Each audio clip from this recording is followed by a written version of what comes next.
Peace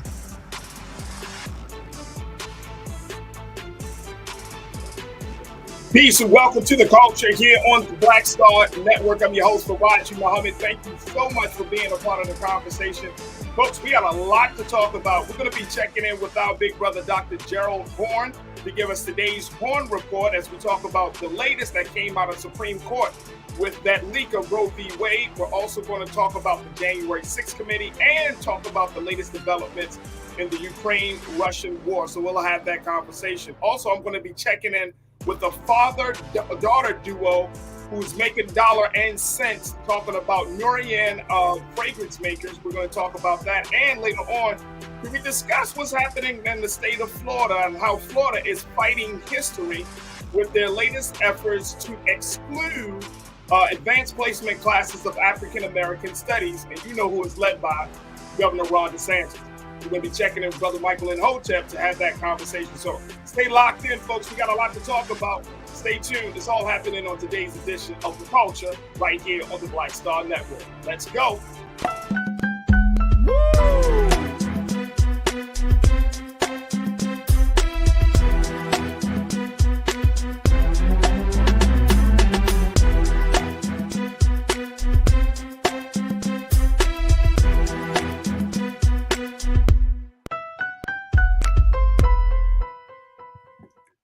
Folks, welcome to the culture here on the Black Star Network. I'm your host, Faraji Muhammad. Thank you so much for tuning in and being a part of the conversation. Folks, I am so happy because my big brother is joining us once again. He serves as the Moores Professor of African American Studies from the University of Houston and down in Texas. And we're always happy to have him on the show to bring us the latest in both news and world events and domestically. So now it's time for us to check in with the Horne Report with Dr. Gerald Horne.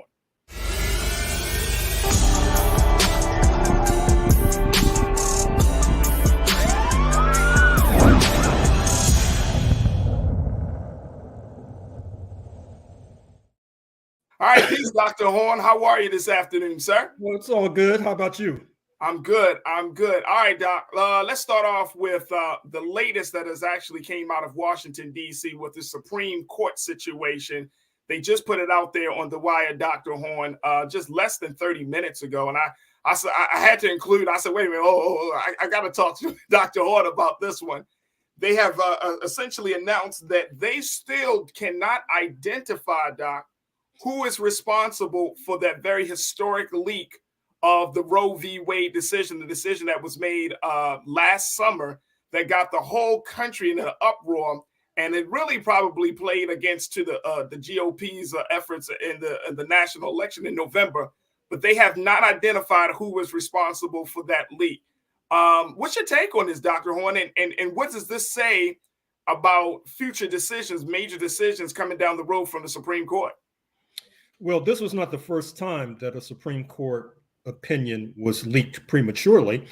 It happened almost a half century ago when the original Roe v. Wade decision was published or was put out by the U.S. Supreme Court. But what was curious about the leaking that took place in 2022 is that the initial suspicion was focused upon some of the conservative justices, speaking of Samuel Alito and his clerks, because it was felt that other conservative justices, for example, Justice Kavanaugh, were basically wobbly and swaying and might not want to sign on to the final decision. Because keep in mind, what was leaked was the preliminary opinion. In any case, as you just reported, the Supreme Court could not find who was the leakers. It doesn't surprise me, since it's, as I suggested, the most logical leaker was Justice Alito and his clerks. But I think that the wider story on the Supreme Court is how the personal relationships seem to be breaking down between and amongst the justices. Recall that during the time of Justice Ruth Bader Ginsburg and her conservative counterpart, Antonin Scalia, they were actually quite friendly. They were both opera fans. They shared jokes on the bench. But now there seems to be quite a bit of venom on the court. And I think in some ways it reflects the polarization in the United States of America right now, with many who are opposed to Republicans seeing them as engaged in a cover up of insurrectionists and white supremacists and neo Nazis, and the Republicans returning the fire in kind.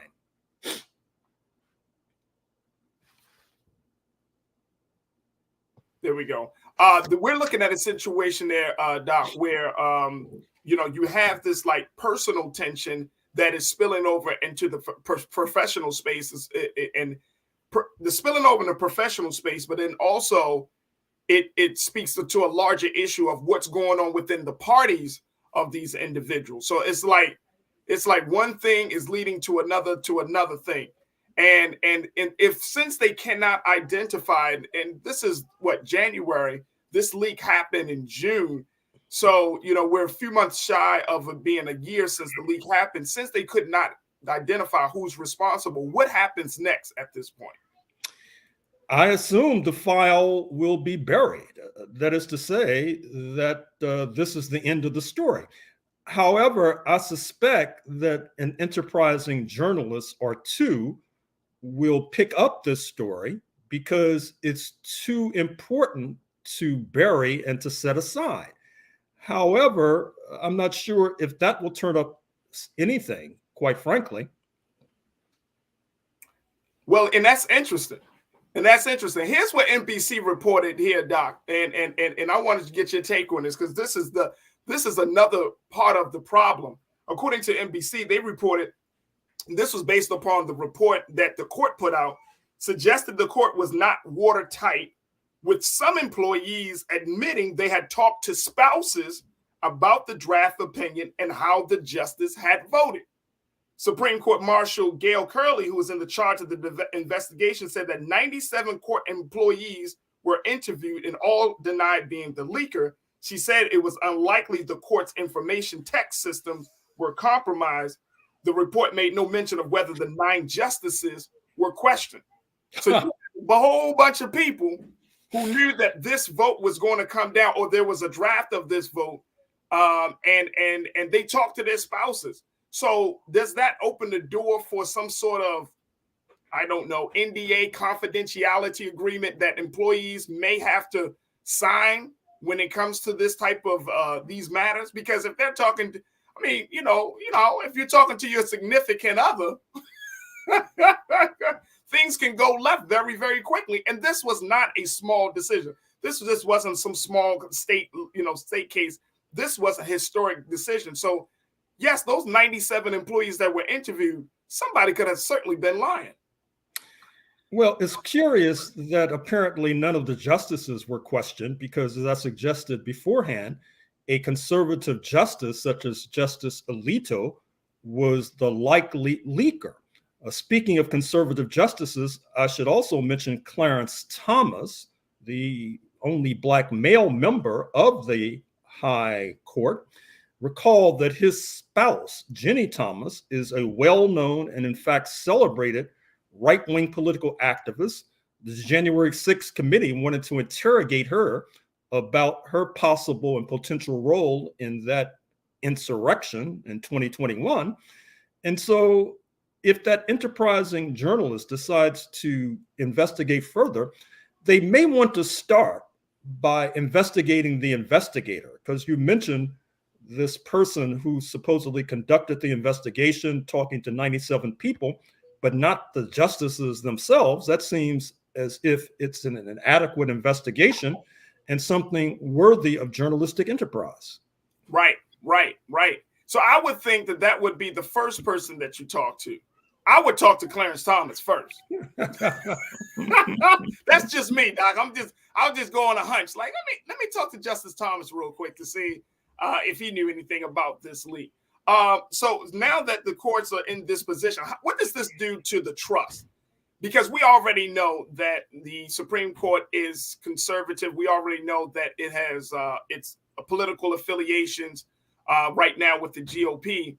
But in terms of the American people trusting the High Court, Because at one time, I remember years ago, Doc, when I was in school, the Supreme Court was the law of the land. Like when they interpreted the law, when they made decisions, that was that. You know what I mean? And I had no understanding of bias. I had no sense of conservative and liberal. It was just like, oh, you're on the Supreme Court.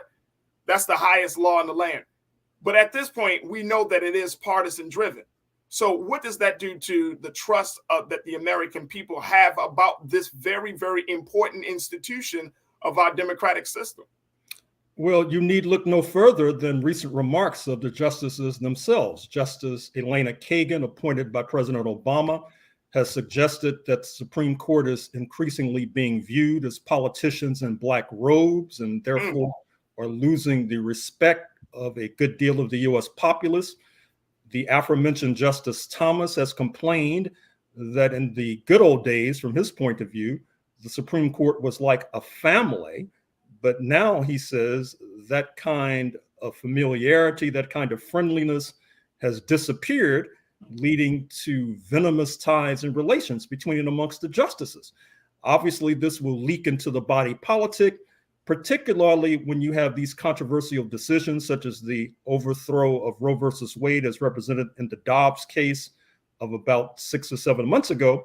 And you can expect further inflamed attitudes when, as expected, the Supreme Court in the next few months decides to overthrow affirmative action, as represented in cases involving Harvard University and the University of North Carolina, Chapel Hill, which will be a signal blow to Black people in particular, but not Black people exclusively.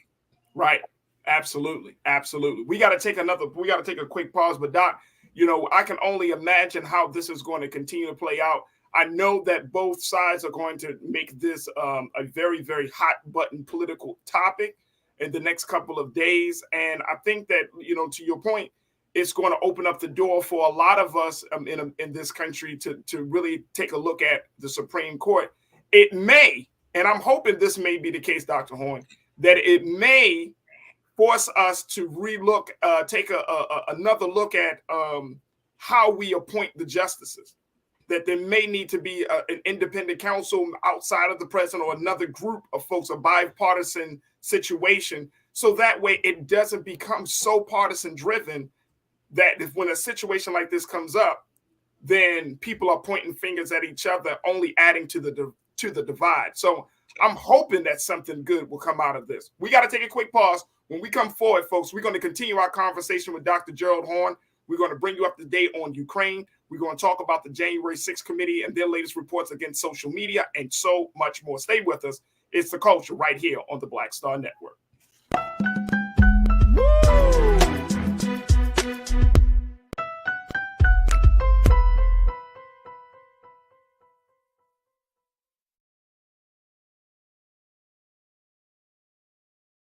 Black Star Network is here. Oh, no punch! I'm real revolutionary right now.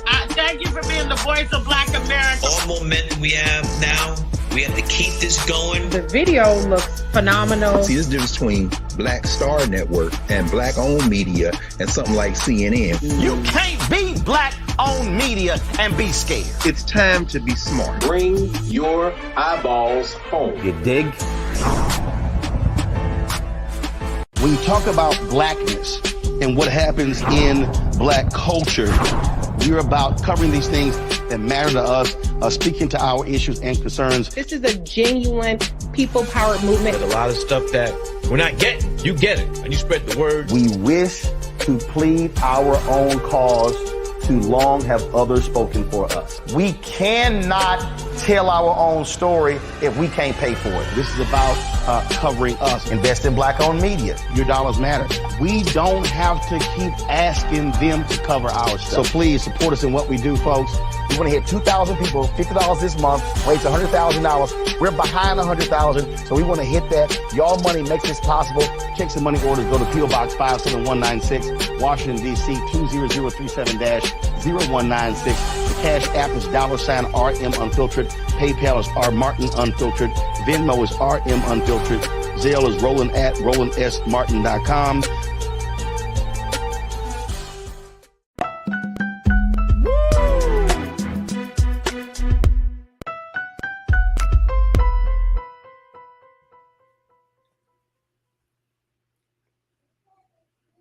All right, folks, welcome back to the show. We're still checked in with our big brother, Dr. Gerald Horne, as he gives us this week's Horne Report, talking about both international and domestic issues. And I want to bring Dr. Horne back into the frame here. Dr. Horne, the other big story coming out of Washington, D.C. is the January 6th committee and their latest report, which is in condemnation of the role that social media platforms have played in the January 6th attack on storming of the Capitol. The Washington Post reported that the House January 6th committee investigators, they found, but not ultimately did they publish this report, but they found that mountains of evidence demonstrating that social media companies provided megaphones for right-wing extremists ahead of the Capitol insurrection and refused to enforce their own content moderation policies out of fear of conservative backlash. They bent their rules to avoid penalizing conservatives. This is something. Now, here's my take on this, Dr. Horne, and you tell me if I'm on the right track here. I think that now that we know the power, the power, and more importantly, the influence that social media has, I think that we should have a very serious conversation in this country about regulating social media to some degree, because it seems like it has become this quasi state, and I'm not sure if it's. I mean, yes, we can regard it as media, but more importantly, it's kind of running by its own rules, and it's not showing some level of accountability. What does this report say to you? What does this latest finding from the January 6th committee mean to you, Doc? Well, what it says is something that many of us suspected all along. Recall that just a few weeks ago, it was reported that Washington, D.C. Mayor Muriel Bowser suggested that the lethargy with which the authorities, particularly the military, the National Guard, and the police, approached Capitol Hill on January 6, 2021, was because they saw many of these insurrectionists and rioters as their brothers and sisters. They saw them as comrades under the skin. I think you can say something similar with regard to social media and why they did not crack down on these rioters and insurrectionists. They saw them as comrades. And we see that further with the recent purchase of Twitter by the man born in apartheid South Africa, speaking of billionaire Elon Musk. Since his arrival on the scene at headquarters in San Francisco, Twitter has descended into being a kind of a cesspool of racism, bigotry, white supremacist nonsense, and all the rest. So certainly there needs to be an entirely different approach, as you suggest, to social media, Twitter not least. But the problem right now is, as we already know, that the Freedom Caucus in the House of Representatives has a stranglehold over that majority in the People's House, as it's often called. And from their point of view, they say the problem is that social media cracks down too much on the right wing. And this is part of this ploy that the right wing oftentimes pull. You see it in December 2022, when once again you had Fox News braying and prating about the supposed war on Christmas, which is obviously nonsense, but they portray themselves as being the victims. And then that allows them to strike back with a vengeance against the rest of us. Absolutely. Absolutely. Here's something else that I thought was very interesting about this report. Because according to MediaMatters.org, they said that the Washington Post reported that that the staffers spent more than a year sifting through tens of thousands of documents from multiple companies, interviewing social media company executives and former staffers, and analyzing thousands of posts. They found that roughly 15 social networks played a significant role in the attack. And some platforms even bent their rules to avoid penalizing conservatives out of fear of reprisal ahead of the insurrection. So if that's the case, if the conservatives has such a fear factor and a stronghold on these platforms, what does that say for the other schools of thought that are out there?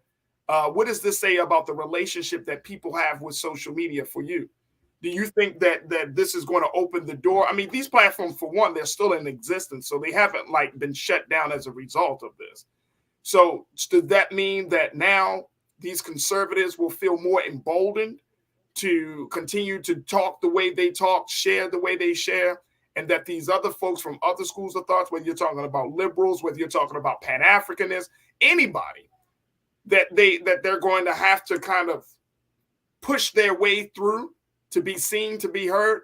I mean, it just seems like there's going to be this power struggle on these platforms, and that these social network platforms may not be able to do anything about it. Well, as I'm sure you know, and as I'm sure your audience knows, there is a kind of bias and prejudice with regard to Twitter and Facebook in particular. I've known people who've been placed in Twitter jail, as it's called, Facebook jail. They make some sort of innocent sounding post, but supposedly it violates some sort of internal rule or regulation, and they're ousted either temporarily or permanently from the platform. If we are to take seriously this Media Matters report that you're now discussing, that kind of Twitter jail and Twitter imprisonment does not necessarily apply to those from the right wing, from the conservative end of the spectrum. Once again, this cries out for some sort of democratic approach. But once again, with the Freedom Caucus having a stranglehold on the House of Representatives and the Democrats having a bare majority in the U.S. Senate, and with Mr. Biden under fire because of his mishandling of documents, I don't see that happening anytime soon. Very, very interesting. I want to open this up to our online culture crew to get their take on this, folks, as we're talking about January 6th committee's latest findings that show that social media networks bent the rules for President Trump and his followers ahead of the Capitol insurrection. Here's another piece, and folks, throw your comments in the chat as we're streaming live on YouTube, Facebook, and on our website at Black Star Network as well. Take a listen to this, Doc, that Meta, the parent company of Facebook and Instagram, they stopped fact-checking Trump after his 2024 presidential campaign announcement, and is expected to decide whether the risk to public safety has receded enough to allow him back onto its platforms. Help me to understand this, sir. Well, I'm not sure why they're taking that approach, because as you know, Mr. Trump has his own platform, Truth Social. Right. And then there are these specialized platforms such as Parler, which played a pivotal role in the insurrection, according to the January 6th committee. So I take it that the established platforms like Facebook and Twitter are feeling the heat from the right wing. They're not able to withstand the heat. And so therefore they're running up the white flag.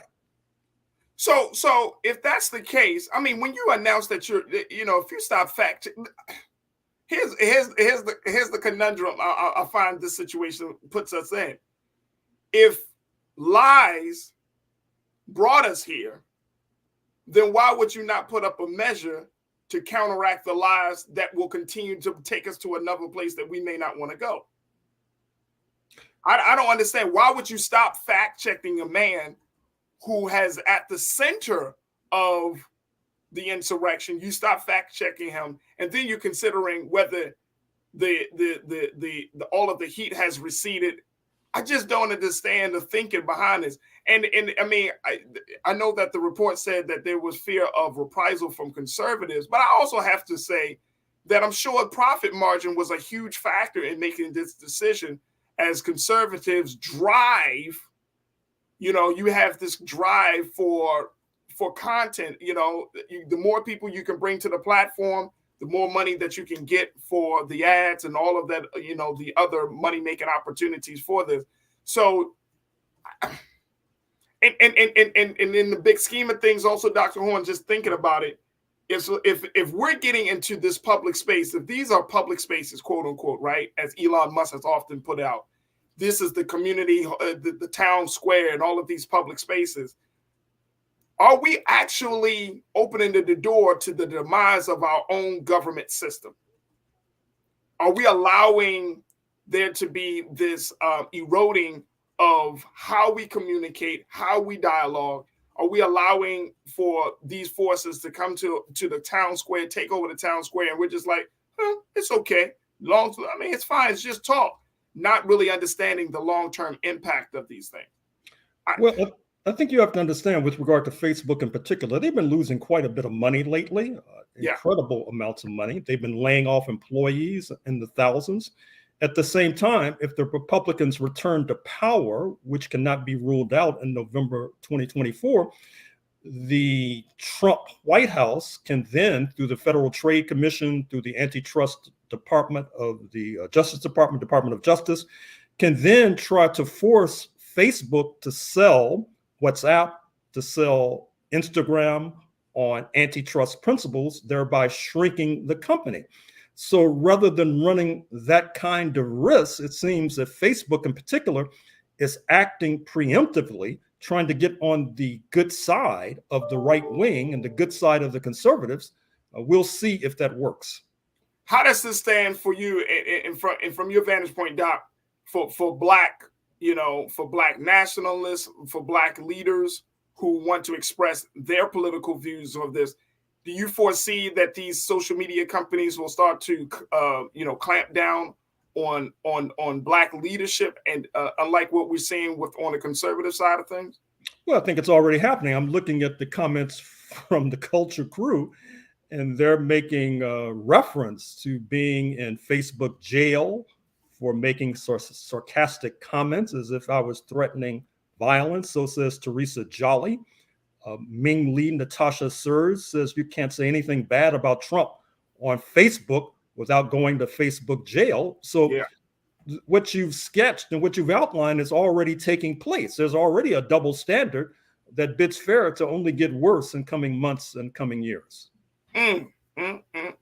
Should we, and that opens up to another conversation, because, when Elon Musk took over, there was a huge number of Black folks,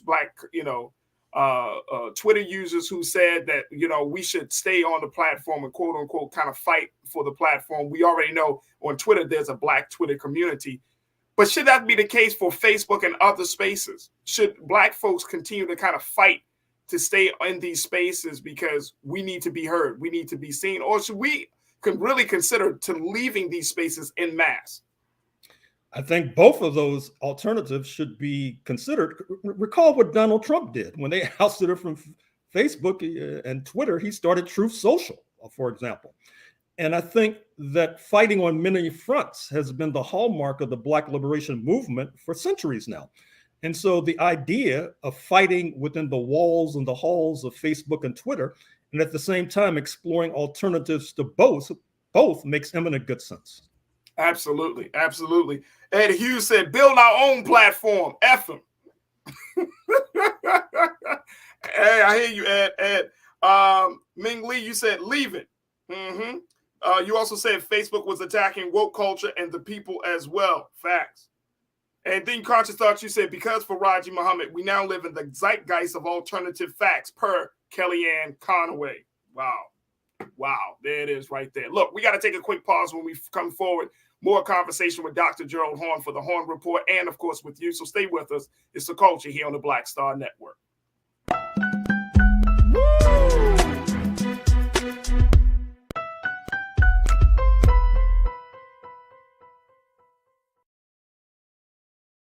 When you talk about Blackness and what happens in Black culture, you're about covering these things that matter to us, speaking to our issues and concerns. This is a genuine people-powered movement. There's a lot of stuff that we're not getting. You get it, and you spread the word. We wish to plead our own cause.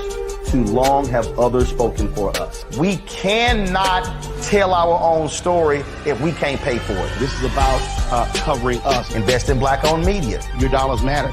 We don't have to keep asking them to cover our stuff. So please support us in what we do, folks. We want to hit 2,000 people, $50 this month, raise $100,000. We're behind 100,000, so we want to hit that. Y'all money makes this possible.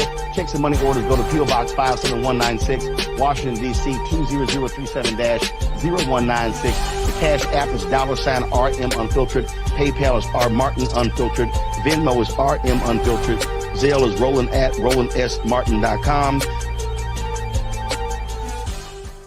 Pull up a chair. Take your seat. The Black Tape with me, Dr. Greg Carr, here on the Black Star Network.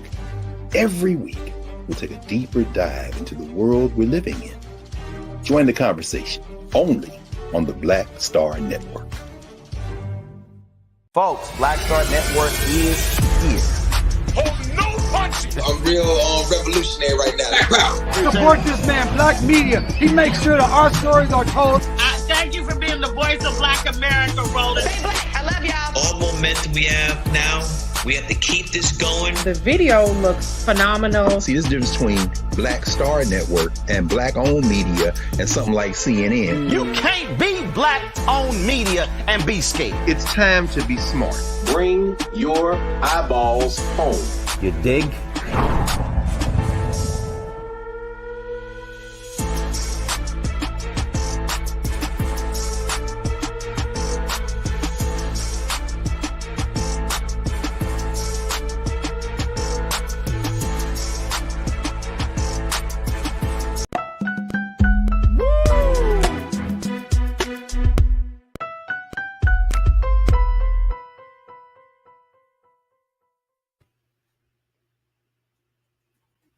All right, folks, welcome back to the show. We've been checking in with Dr. Gerald Horne for this week's Horne Report. I want to give you the latest of what's happening in Ukraine, in the Ukraine-Russian war, as there has been more heated talks about taking this war to the next level, to a more nuclear level. This has been the running theme coming from the Kremlin since this war began, that they are not afraid to kick that war up a notch. It was just announced that as the U.S. and allies arm Ukraine, that Russia warns that losing a conventional war can trigger a nuclear war.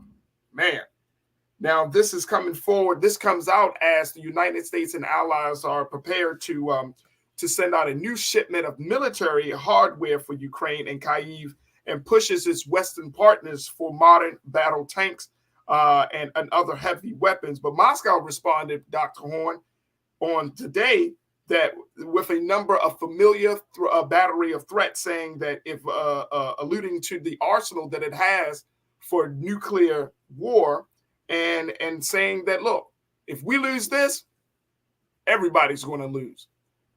We have been in this war. It looks like with this 11 months at this point. This is almost a year since this war has started, and we're still not seeing an end to this war. There have been many casualties. There have been many talks about diplomacy. There's been many talks about resources.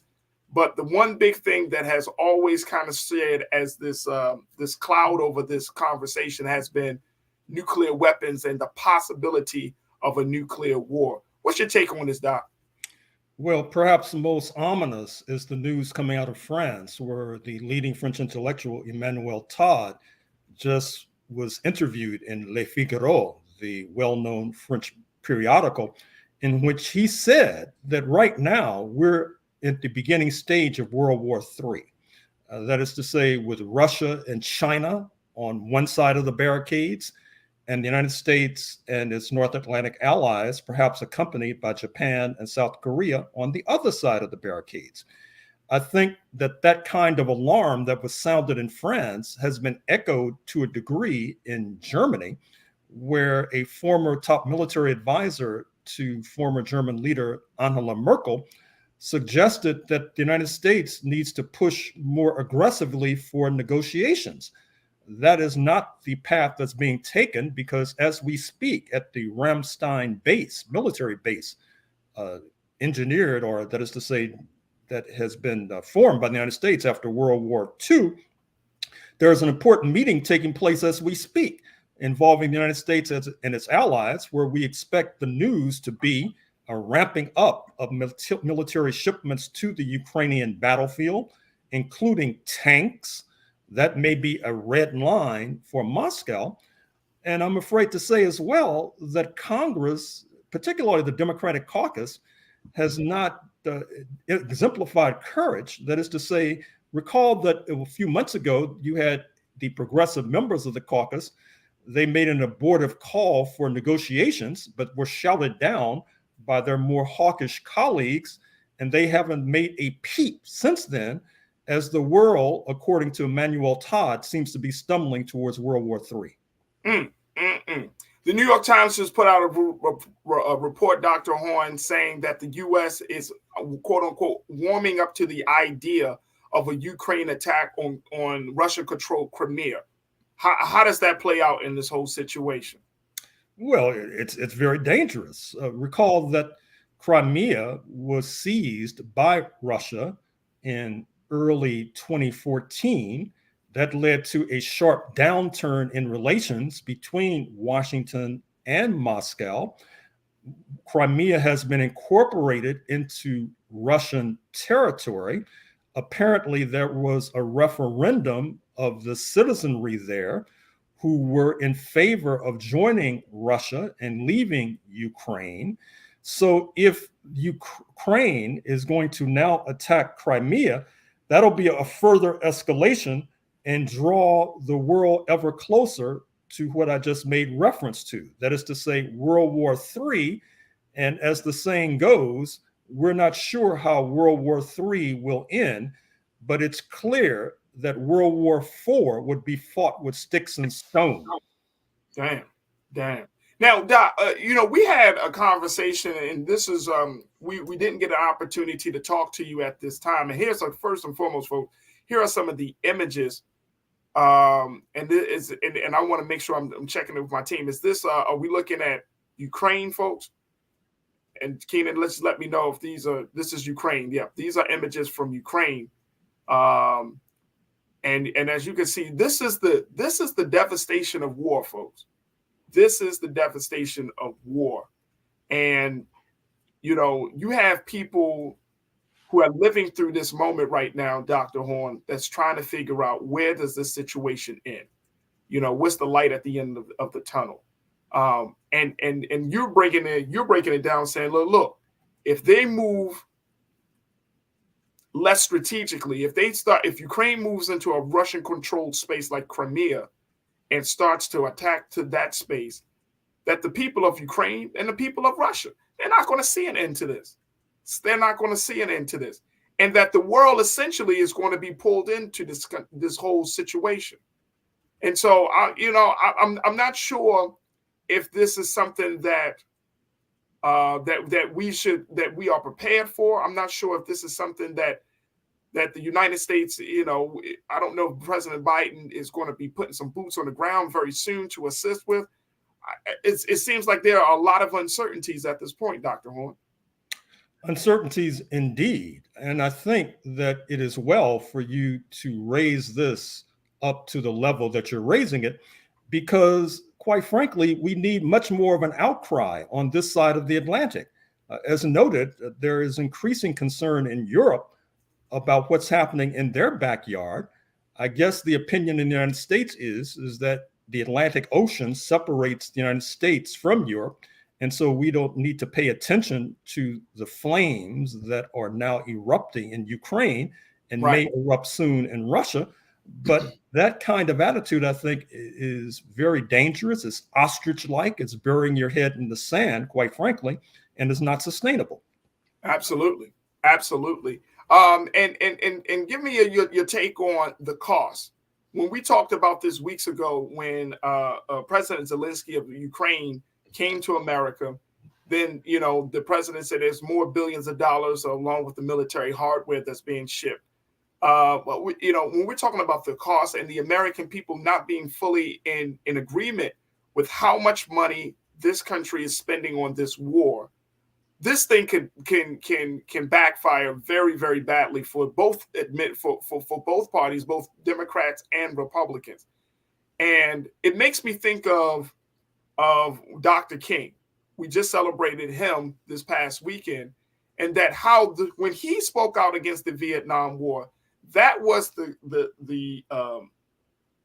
straw that broke the camel's back in terms of his usefulness, quote unquote, to America and its human rights efforts. That people got upset with with Dr. King because he stood against the Vietnam War. And more importantly, he saw that the war was not just morally wrong, but he saw that it would do more harm than good to the poor of this country. I feel like we're at that place too, Doc, that if we don't raise our voices against the fact that this war is not our war, it's not in the best interest of the American people, and it will cost the American people not just lives, and potentially lives. It will cost us because of the billions of dollars that's being sent over there and not being invested back into our issues here at home, that we're going to see some very, very serious backlash. Am I thinking crazy and trying to connect these dots here, Doc? Not at all. As we said more than once on the culture, it's virtually obscene that as homelessness stalks Los Angeles, New York, and every city in between, with a disproportionate percentage of the unhoused being of African origin, it's obscene to be sending billions of dollars across the Atlantic to Ukraine. And as we've also said on the culture, it's a boomerang effect, because you send the tax dollars to Ukraine and then those dollars come back to the United States into the pockets of executives at Raytheon and Lockheed. And this in turn leads these executives to make campaign donations on both sides of the aisle, which keeps the machine, the business of death, operating. So we need to raise our voices, as you have sought to do, and as we have sought to do, particularly in terms of emulating the late Dr. King. Absolutely. We have to. At this point, when you can't talk, and this is I'm using the president's words, you can't talking about saving the soul of democracy and then allowing this to continue to happen. And I mean the level of investment, financial investment, you're talking about the level of resources, you're talking about making these unilateral decisions without Americans really having a say into this process.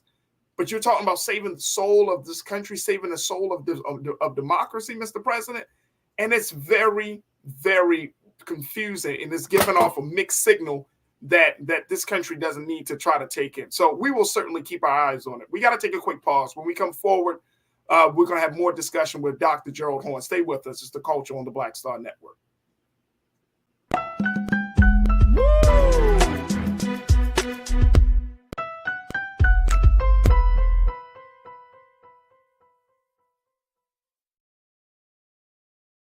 Don't you think it's time to get wealthy?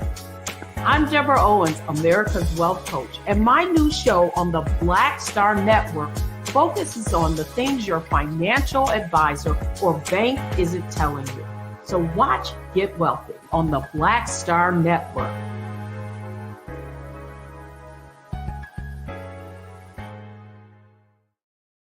Hi, I'm Dr. Jackie Hood Martin, and I have a question for you. Ever feel as if your life is teetering and the weight and pressure of the world is consistently on your shoulders? Well, let me tell you, living a balanced life isn't easy. Join me each Tuesday on Black Star Network for A Balanced Life with Dr. Jackie. We'll laugh together, cry together, pull ourselves together, and cheer each other on. So join me for new shows each Tuesday on Black Star Network, A Balanced Life with Dr. Jackie. Folks, Black Star Network is here. Oh, no punches! I'm real revolutionary right now. Support this man, Black Media. He makes sure that our stories are told. Thank you for being the voice of Black America, Roland. Stay black. I love y'all. All momentum we have now, we have to keep this going. The video looks phenomenal. See, there's a difference between Black Star Network and Black-owned media and something like CNN. You can't be Black-owned media and be scared. It's time to be smart. Bring your eyeballs home. You dig?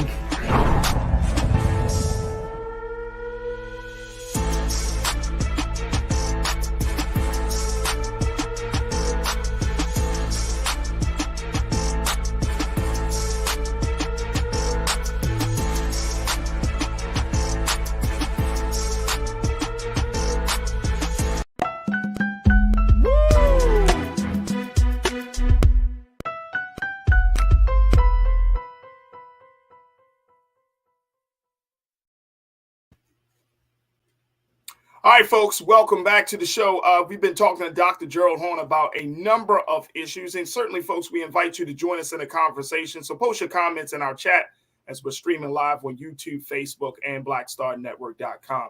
All right, Dr. Horn, for the final conversation I wanted to have with you today, this is about resources here back at home, looking at where we are in the space of farming and organic foods, fruits and vegetables. Now, USDA has come out with a major regulation that changes the rule to prevent what they called organic fraud. This is something that I did not know took place, but I'm glad that this rule change is happening.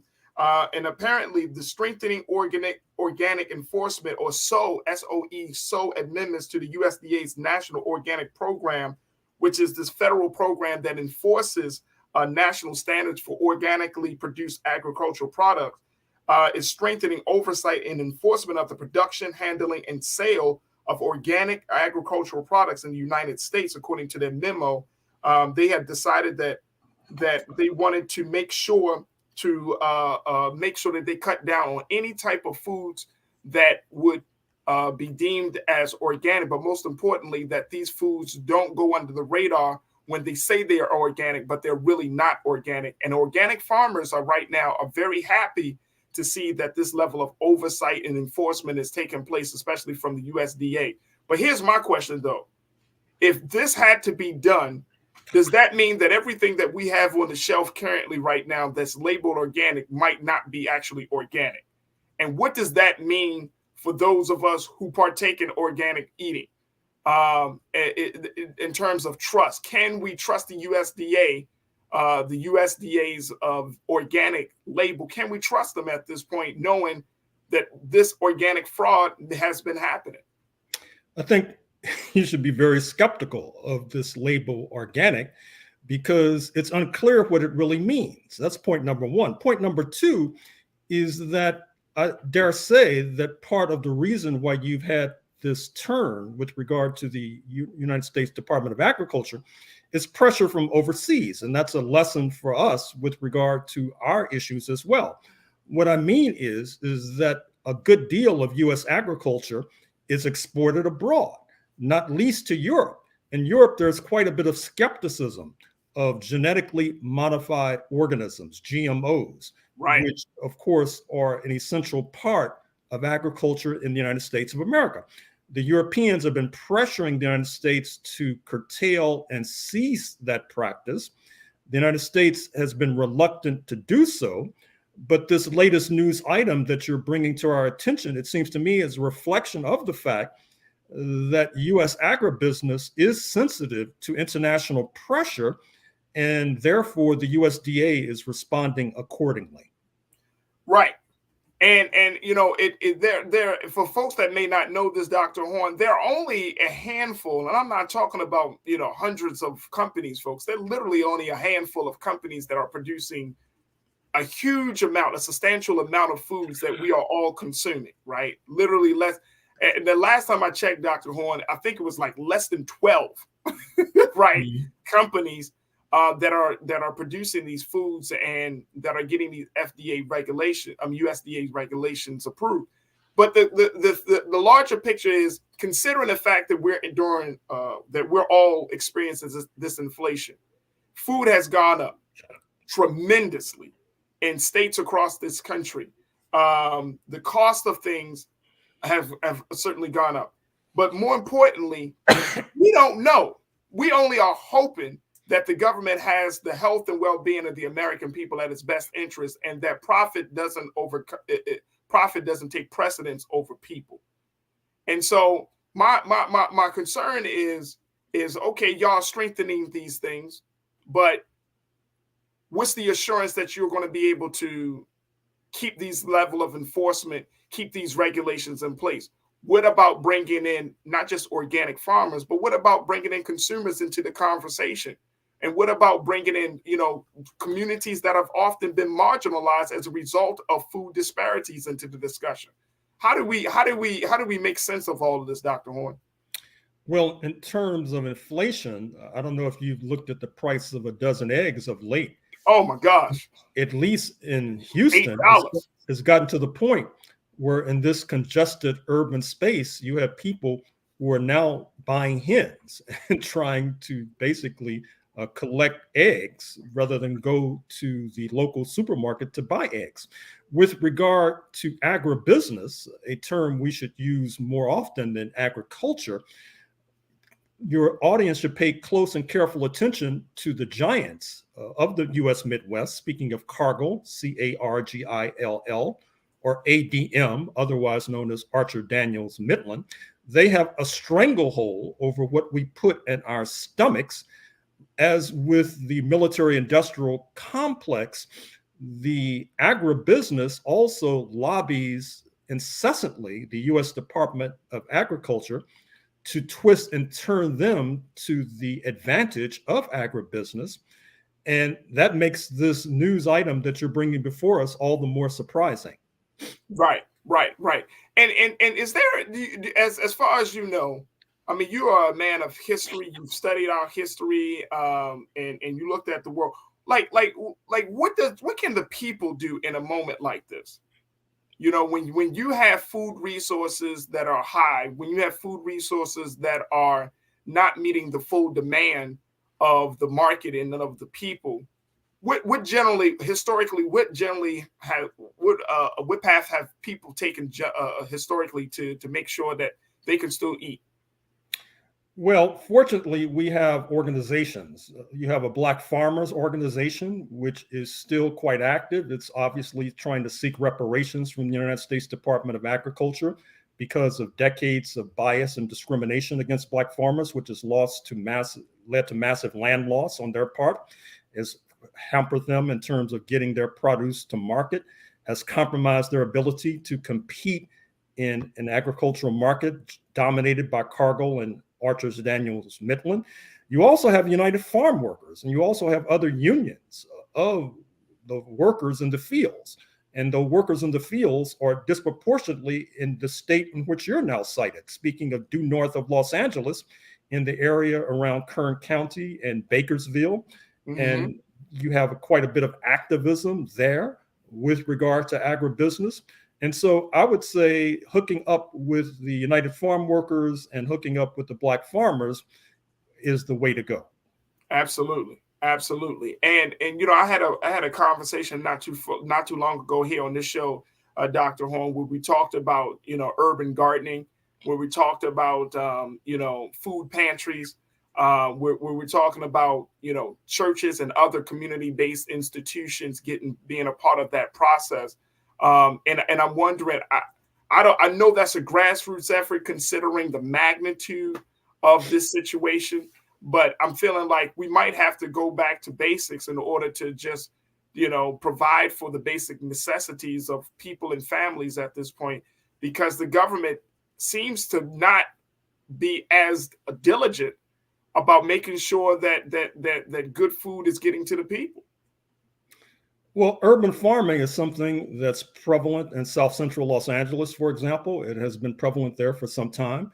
You have urban farming and other urban sites in the United States where you have a significant percentage of Black residents. And obviously, that's something that needs to be explored. But at the same time, we have to put pressure, once again, on our representatives in Congress, not least the Congressional Black Caucus. For example, Congressman Hank Johnson, who represents a heavily rural area in the Peach State and has interests in the Agricultural Committee of the U.S. House of Representatives, we need to be engaged with these CBC members about what kinds of regulations and laws can be passed that will do something about this startling inflation in the agricultural sector and seek to reduce the influence of agribusiness. Absolutely. Absolutely. Dr. Horn, our time with you has certainly been very, very well spent. And I appreciate all of your intelligence and insight and analysis on these things. So we look forward to reconnecting with you very soon, sir, to get another installment of the Horn Report. But I thank you for joining us today. Thank you for inviting me. Absolutely. Absolutely. Dr. Gerald Horn checking in all the time here on The Culture. Folks, y'all make sure y'all stay tuned for what our brother has to say. Look, we got to take a quick pause. When we come forward, let's shift gears. We're going to check in with a father-daughter duo who's making dollars and cents as they go into the space of becoming fragrance makers. Stay tuned. Their story is up next. And then later on, let's talk about what's happening in the state of Florida as advanced placement classes are under attack by the governor, who says that, when you're talking about AP African-American classes, they don't carry any cultural significance. They're not important. We'll talk about that story up next. So stay tuned for the next hour. We got a lot to cover right here on The Culture, here on the Black Star Network.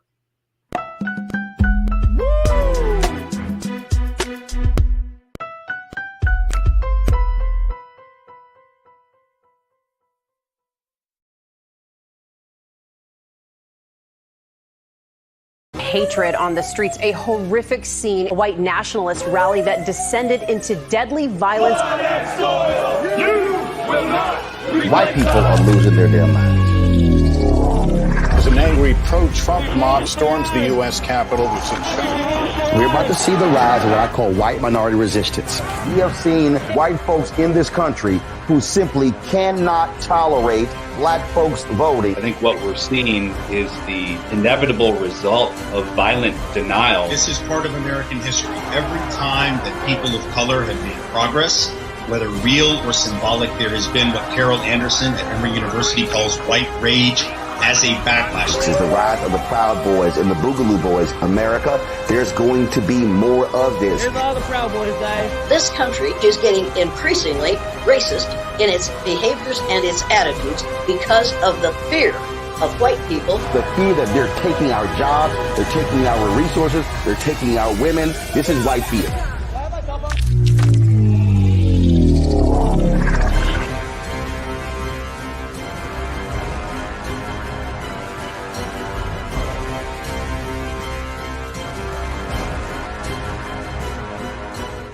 Black Star Network is here.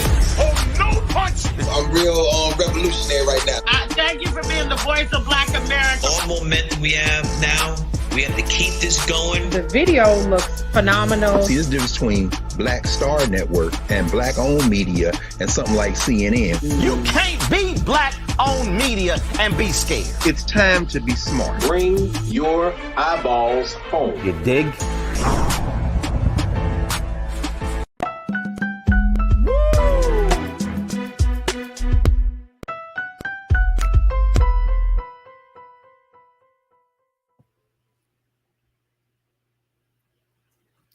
Folks, welcome back to The Culture here on the Black Star Network. I'm your host, Faraji Muhammad. Folks, just want to let you know, if you missed the first hour of The Culture, you definitely want to check it out on the replay as we talk to Dr. Gerald Horn to give us this week's installment of the Horn Report, where we discussed both national and international issues. The doc covered a lot in today's discussion and gives us something to certainly think about. So make sure y'all check it out at the Horn Report. As we talk to Dr. Gerald Horn from the University of Houston. And also while you're there for the replay, make sure you do your part to support us here at Black Star Network. We continue to do the great work of putting out content and having conversations that we know that Black America and all of America needs to have about a variety of topics and issues. So make sure you go to our website today at blackstarnetwork.com, support us financially, share the content, and make sure you also follow us on social media on Instagram and Twitter at Black Star Network as well. We're going to be joined by two dynamic people, a father-daughter duo in a moment, who has been taking their ideas of making fragrances and making it make sense.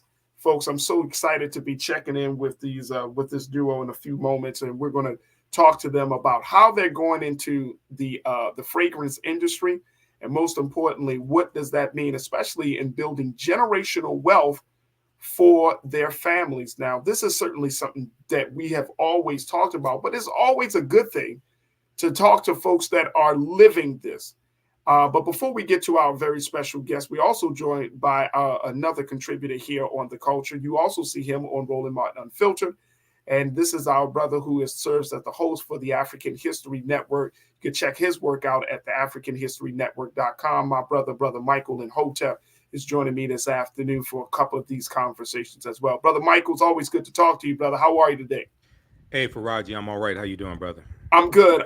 Just very quickly, as we our guests will be coming on, let's talk a little bit about this level of entrepreneurship and talking about this the path of building generational wealth.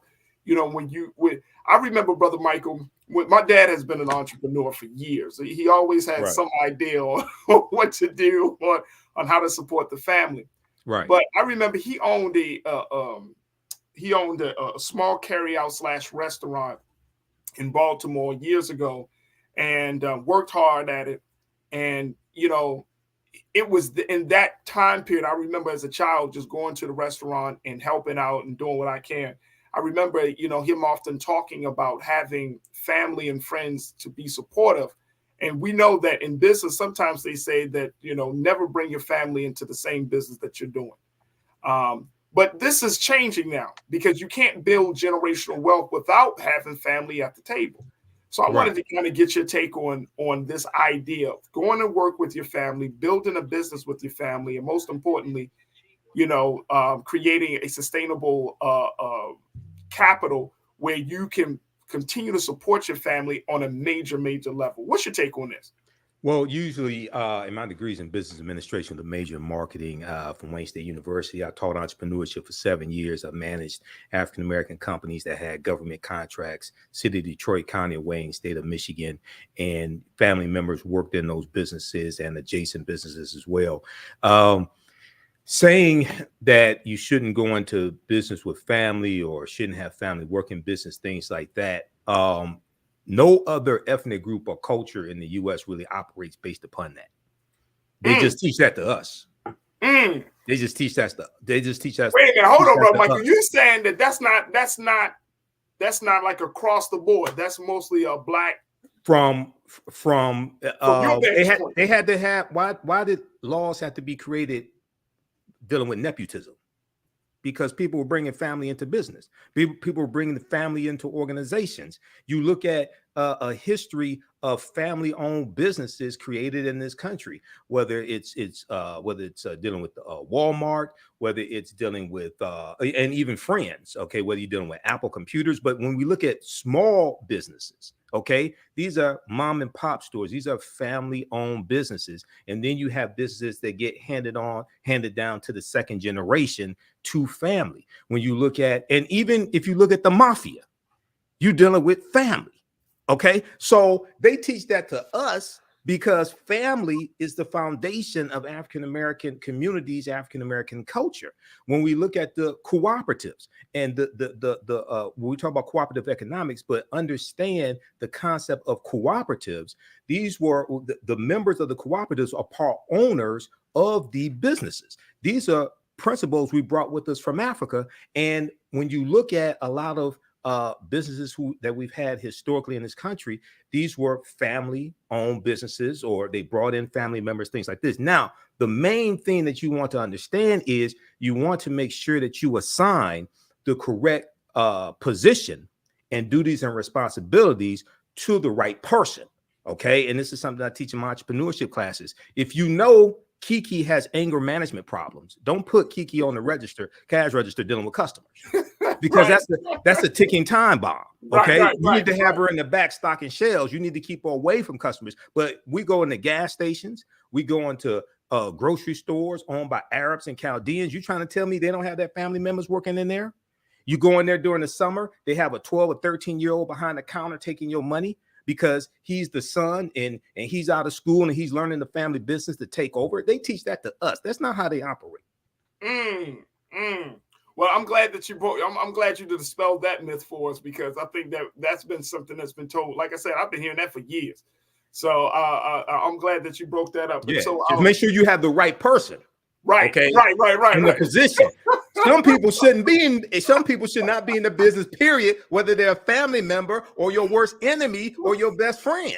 So make sure you have the right person. But no, that's a resource for us, our family. And if we focused on that, we could really focus more on and create more generational wealth. Absolutely. Our very special guest is here. I want to welcome to the culture here on the Black Star Network, Mr. Brian Watkins.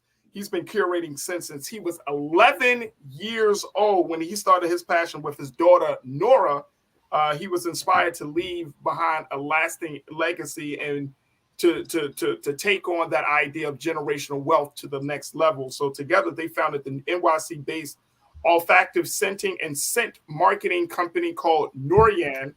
And their mission is to bring the power of scent to a worldwide community and help others create olfactory extensions of themselves. Folks, that is the website for NORYAN that Mr. Brian Watkins and his daughter, Nora, have created. Man, oh man, where there is scent, there are memories. Brian, welcome to the culture here on the Black Star Network. How are you doing, brother? Thank you. I'm doing well. And yourself? I'm good. You're also joined by one of our contributors here, Michael and Hotep, who is a man about business, black businesses, particularly in the country and particularly in the city of Detroit. So, we wanted to have this conversation with you. First and foremost, congratulations, big brother. Thank you for kicking off this business venture. You got your daughter that's been working with you. Y'all a father-daughter duo. I mean, it's a beautiful, beautiful thing. I have a 3-year-old daughter, so I can only imagine. I can't wait for the day she comes to me with a business idea and say, "Daddy, let's go in business together." I'll be like, "Okay, let's do it." yeah, man. That's the world right now, and I wanted to leave a legacy for her. I want to build something for her. I want to teach her about financial literacy and also teach her on how to do a business and just having that bonding relationship. I taught her how to make candles and just, teach her and everything in general. And that she's the co-founder. She actually, her name's on everything. Her name's on the trademark and everything. So first and foremost, let's talk a little bit about your history, your path to getting to this place. And then as you talk about bringing your daughter in, how did you get introduced to the olfactory business? It was just like a calling. So when I was 11 years old, it's just, I don't know. I love smelling things. I always used to go to the boutiques where my mom went into these designer stores, and I just smelled. The sense of smell was just like great for me. And growing up, my mom couldn't, she wasn't buying us the high end fragrances or the high end colognes. So I was just like, you know what? I'm gonna make my own. And wow. I went to different stores. I got oils. I got other bases, and I just started mixing. I didn't really know what I was doing at 11, but I just trial and error, and that's what happened at 11. And then moving on ever since, going on further. Even in college or wherever throughout my life, I've always had a lot of fragrances. I never liked to smell like anybody, and I was always attracted. The first thing when I go into a room or go into a place, the first thing I notice is the smell. Wow. Because 30% of what you smell, you remember. It's actually the first impression. So if something doesn't smell good, like, wow, you're always going to remember that the first time you saw something or the first time you interacted, it did not smell good. That's why you could smell something now, and that could trigger memories of your childhood. It could trigger memories of anything. The sense of smell, your olfactive, huge.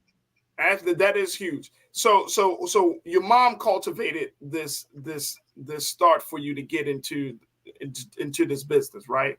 And you're 11 years old. You're 11 years old, right? And so as a young black 11-year-old boy, you're like, oh, I want to go into like making scents. I want to, make candles. I want to go into the fragrance business.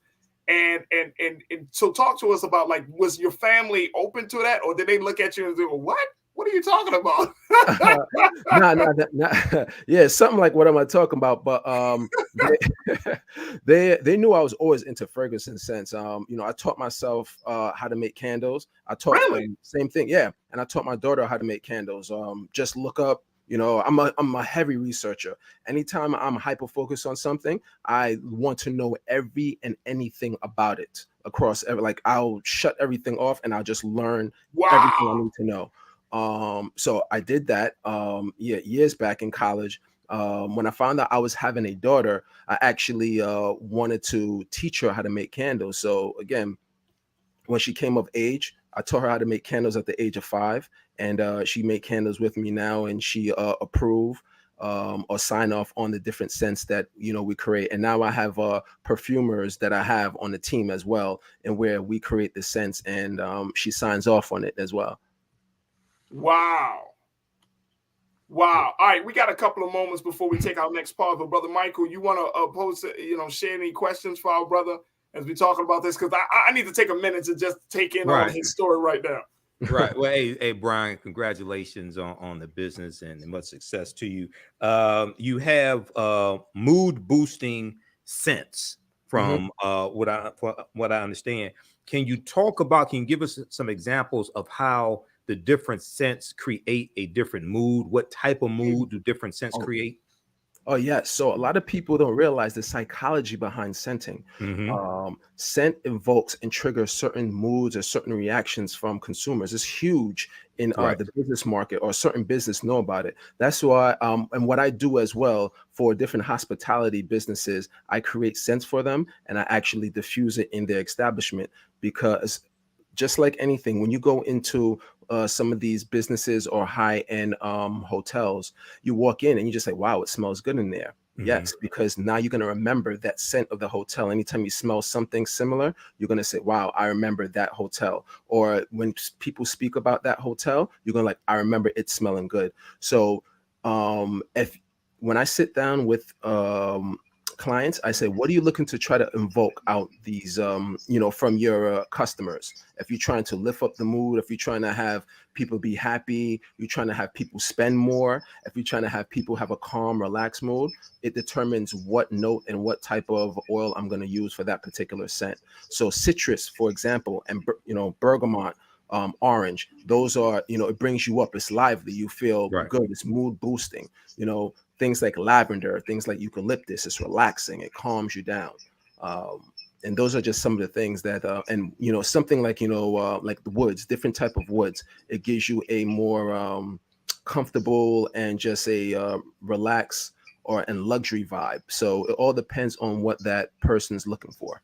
All right. Thanks. Yeah, these are things we learn in business school, because my degree's in marketing. So these are things in the foundation of marketing and psychology. So these are things marketers have known for decades. Very Absolutely. good. Absolutely. And just like, if you see me in person, more than likely you'll never smell me wearing the same scent. I have my personal collection, I have over 600.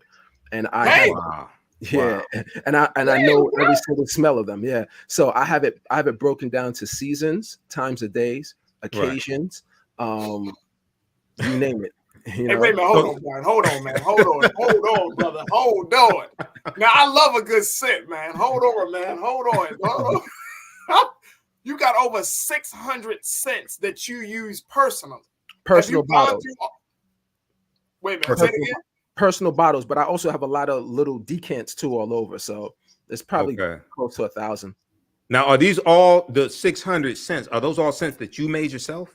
Right. No, so these are just in general. I appreciate scents from everybody. Okay. So, and I get inspiration from everything. So I want to smell, if something's unique, because people's like, oh, wow, this smells bad. No, I mean, you just don't like it. Scent is like a beauty, right? It's in the eye of the beholder. So I want to know how it smells, because I appreciate any type of scent, whether I find it good or whether I find it bad. I see the beauty in it, or I see, what it does. I hear you. Hey, Brian, you gonna have the women and that's watching today going crazy. Pauline checked in and said, "There's nothing like a good smelling man." Pauline, get off in here, man. And I have recommendations if you want something, And by the way, Mr. Hotep, right? M Hotep, yes. Yeah. I could see, of course, a Kappa knows how to smell good, because I see you a Sigma, Right. We know how to smell good too. Yeah, I agree. Hey, yo, Brian, look, I gotta take a pause, man. Let me digest all this that you're sharing with us today, brother. We want to certainly continue the conversation with Brian Watkins of NORYAN. Him and his daughter have created NORYAN, an all-black, olfactory company with that that speaks to your sense, folks. Look at this website. I just cannot get over how dope the website is. Where there is scent, there are memories. We're going to continue the conversation talking about NORYAN, entrepreneurship, and so much more. And of course, get your questions and comments like Pauline. Pauline, I see you, sis. So stay with us. This conversation will continue on the other side, right here on The Culture on the Black Star Network.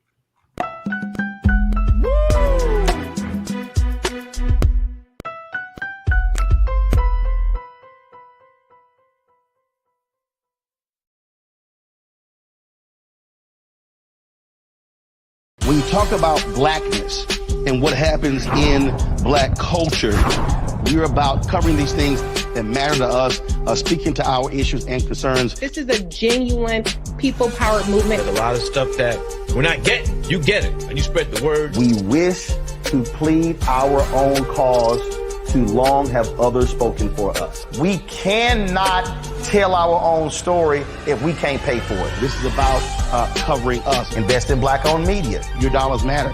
We don't have to keep asking them to cover our stuff. So please support us in what we do, folks. We want to hit 2,000 people, $50 this month, raise $100,000. We're behind 100,000, so we want to hit that. Y'all money makes this possible. Checks and money orders go to P.O. Box 57196, Washington, D.C. 20037-0196. The Cash App is $RM Unfiltered. PayPal is R Martin Unfiltered. Venmo is RM Unfiltered. Zelle is Roland at RolandSMartin.com. Black Star Network is here. Oh, no punch! I'm real revolutionary right now. Thank you for being the voice of Black America. All momentum we have now, we have to keep this going. The video looks phenomenal. See, there's a difference between Black Star Network and black-owned media and something like CNN. You can't be black-owned media and be scared. It's time to be smart. Bring your eyeballs home. You dig? Hatred on the streets, a horrific scene, a white nationalist rally that descended into deadly violence. White people are losing their damn minds. As an angry pro-Trump mob storms the U.S. Capitol, we're about to see the rise of what I call white minority resistance. We have seen white folks in this country who simply cannot tolerate black folks voting. I think what we're seeing is the inevitable result of violent denial. This is part of American history. Every time that people of color have made progress, whether real or symbolic, there has been what Carol Anderson at Emory University calls white rage as a backlash. This is the rise of the Proud Boys and the Boogaloo Boys. America, there's going to be more of this. Here's all the Proud Boys, guys. This country is getting increasingly racist in its behaviors and its attitudes because of the fear of white people. The fear that they're taking our jobs, they're taking our resources, they're taking our women. This is white fear.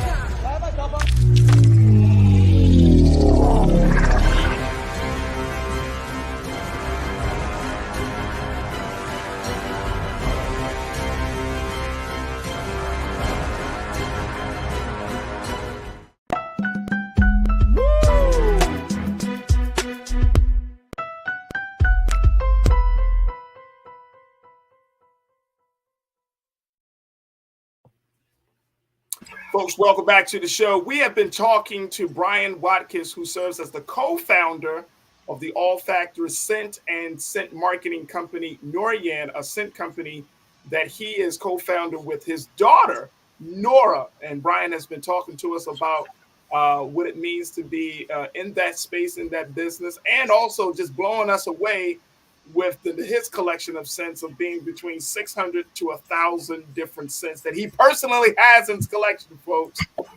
Oh my gosh! I'm also checking in with my big brother, Brother Michael Imhotep, as we talk to Brother Brian Watkins. And I want to open up the conversation for you to join us in the discussion.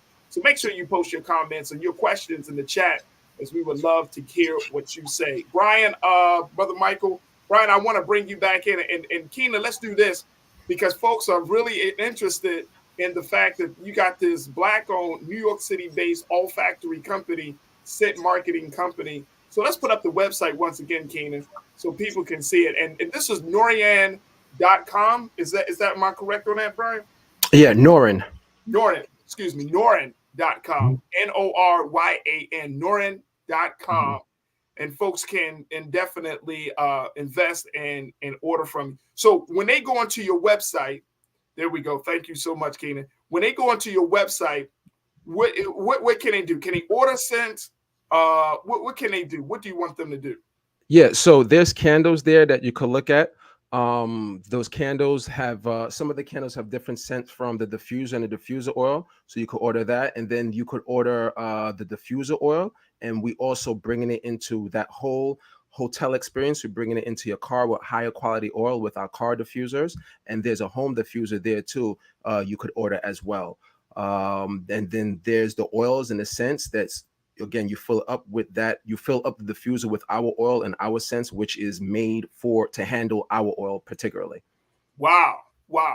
And when you say our oil, what makes your oil different than someone else's or another company's oil? Oh, higher quality. If you go, let me tell you, on this journey, I realized a lot of these companies, I don't want to say any names, but they don't use the best quality in their stuff. They use low quality, and because it's about their bottom line, I guess, but it's not a lot of high quality stuff. You might think just because you see the name that it's the best thing. A lot of the time it's probably not. But I wanted to make sure, because it's the love of it for me and my daughter. Like, we wanted the best, like we wanted the highest quality that we could use. We don't want to cut it and dilute it. That's something that a lot of companies do. They dilute and cut their oil down. So you're not really getting the full effect of it. Absolutely. So talk to us a little bit about getting into this space, because I'm not, and correct me if I'm wrong, Brian and Brother Michael, I haven't heard of a Black-owned olfactory scent marketing company before, right? Like, I'm assuming that there aren't many of you in the space right now. Is that the landscape right now, bro? Yeah, that's a correct assumption, because a lot of people don't even know about it. A lot of businesses don't know the effects that it could have on their particular business and on their customers. So a lot of people don't know. I've been in the whole fragrance space for a long time, and I've just studied the whole psychology and effects of different fragrances and different notes and different just scents on you, on the human brain, and just on a person in general. Right. So yeah, and I've just, again, you'll always catch me with some sort of scent on me smelling. I'm looking for inspiration anywhere. And that's how I don't know, I'm just wired like that. And I'm glad that you are wired like this, because we need it. And Brother Michael, when we're talking about breaking into a new space, like, as a person who's a marketer, who understands the business dynamic, like when you're talking about breaking into a space like this, a space that has been dominated not just by white people, but just by companies, because I think a lot of us, we choose our scents based on the company that's putting it out there, more so, when we don't see the face of the company, like we don't see who runs, I don't know, some of these major scent companies. So to break into that industry, brother, it would seem like it is a Herculean task, is it not, Brother Michael? Oh, you got you on mute, bro. We got you on mute. I'm sorry. Yeah, I think it is a Herculean task to get beyond just the stage where you may be a vendor at an event. Yeah, you just do it on the weekends. Right, and right. You have a table with the oils, things like this. To get to the level that Brian and his daughter is at is really a Herculean task. But also, as he talked about, you have to do market research. You really have to study the business and figure out, okay, what niche can you create in the business? What can you do that is hard for other businesses to do as well? And when we look at the fragrance companies, whether it's Fenty or whether it's Polo or different, whatever fragrance it is, a lot of them have celebrity endorsers. Mm-hmm. And the celebrity endorser can become the face of the company. So you're competing against that. So you want to find what your competitive advantage is. And, with Brian, he can really explain to people and educate people on olfactory senses and the type of moods it can put people in, and then also how they can use those fragrances as well to bring about the type of mood that they want also. Absolutely, absolutely. So, Brian, what would you say your competitive advantage is? My knowledge. Same thing, my knowledge. Just like brother Hotep was saying, yeah, a lot of these companies, they have the money, they have the budget, they hire they hire stars, they hire people to market and promote. They could do that. Me, I have my knowledge. I go around, I'm talking to you personally. I'm like, I have a love. It's a love for me. It's not like, yeah, let me just do it. No, it's a love. When I talk to you, you hear the passion, like, because it's a love. I want you and your place to smell good like mine, right? Or Right. I want you to smell however you want to smell, because it doesn't have to be necessarily smell like me, but it makes me happy knowing that you love something and you just enjoy the smell of it. Like, it's great. My Culture Crew member Janelle, she's a loyal watcher of the show in Black Star. She said you have a fragrance called the Barbershop. Yeah.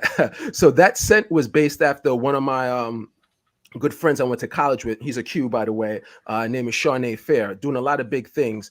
He has a barber academy in Westchester called Westchester Barber Academy, where he opened up a school for young Black men, or just people in general, to teach them how to cut and actually give them their first experience in barbering. And he just opened up a salon as well. So I went there, and he, again, he started out in the entrepreneur world, business world before I did. So he's like a mentor, and he gives me advice as well on certain things. So I created a scent that smells like the old school barbershop based off of his shop. That is dope, bro. We got a few moments left, but I want to, are there particular things that we need to keep in mind? Because I want to make sure that we support you and what you and your daughter are doing, brother. Because this is beautiful. This is beautiful. So break it down for us. What kind of products can we expect from NORYAN? Man, we just have a lot of things going on, and so you could expect candles right now. And the diffuser. So we want to stay in home and in the car. So our car diffuser is going to be something that's blowing up. Like, I can't even tell you, it's blowing up. And a lot of people want their car to smell luxury. They're tired of it smelling like, the tree thing hanging in a car. They want, they want that luxury smell. And I have Brian, look, bro, look. I thought we were friends. You coming on here, you dissing my car and all that, bro. Yeah, I didn't say who. I didn't say who. I didn't say who. I'm not dissing. I'm trying to help. No, I get you. So what about so you say you got car air fresheners for the car. You got some candles. We know you have some personal grooming scents as well as part of your product line, right? Mm-hmm. Yes. No, grooming. That's something that, later on down the line, we're going to want to get into, like grooming and, things for kids and just in general. Like, I have so much that I want to do. I don't want to expose everything, but I want to turn it into, a bigger brand. I'm not going to limit myself with just diffusion and, candles. No, I want to get into, beauty. I want to get into, bath. I want to bring it there. And I wanted to bring it to the sense that, people in my culture and my community like and love. Because that's what it's based off of too. And if I may say, I want to tell you a little bit about the branding of my company, because everything I do has meaning. So the name, of course, NORYAN, is a combination of my daughter and I, Nora and Brian, right? And it actually means a symbol of love. And going to the logo itself. So that logo I cleaned it up a little bit, and I'm a history major, and I was a history teacher. And that's an ancient African symbol for the letter W, which is my daughter and I last name, Watkins.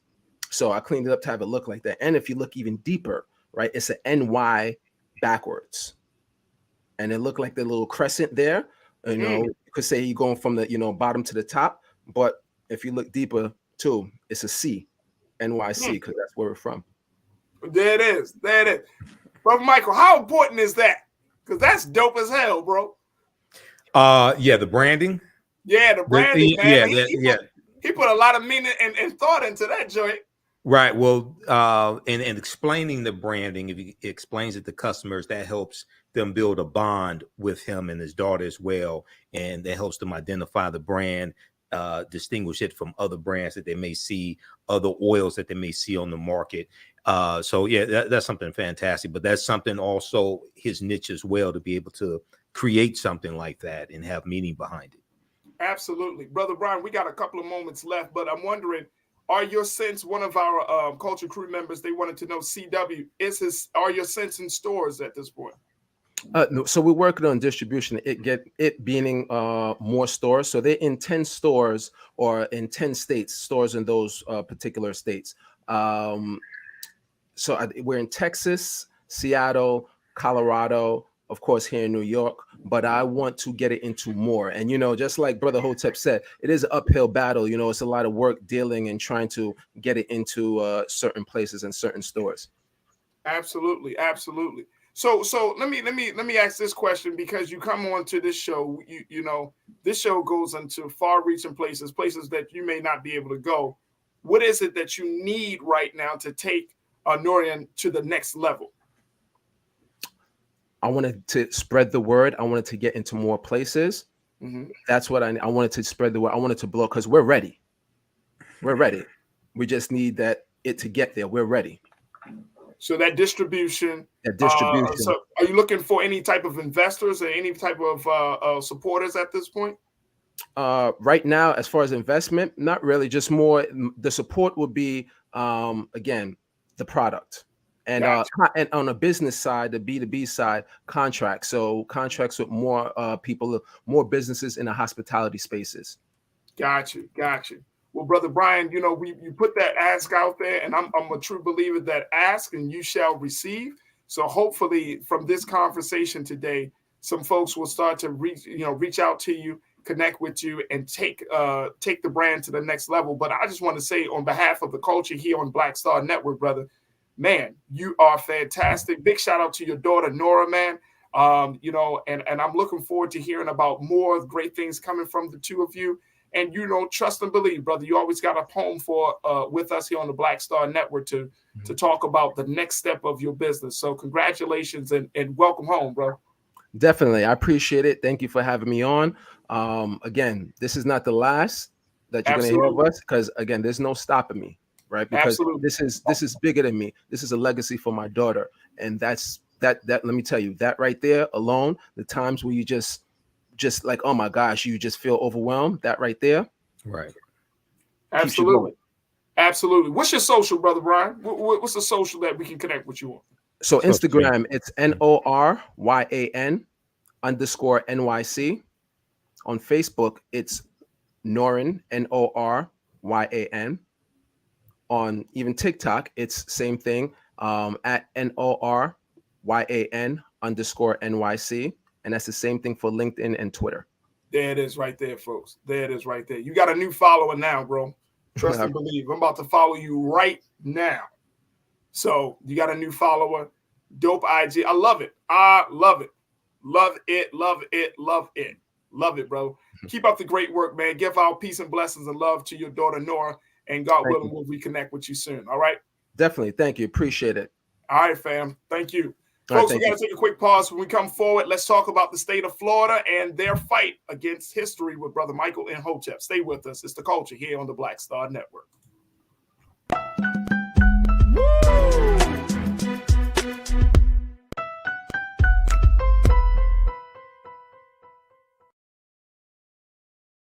Hi, I'm Dr. Jackie Hood Martin, and I have a question for you. Ever feel as if your life is teetering and the weight and pressure of the world is consistently on your shoulders? Well, let me tell you, living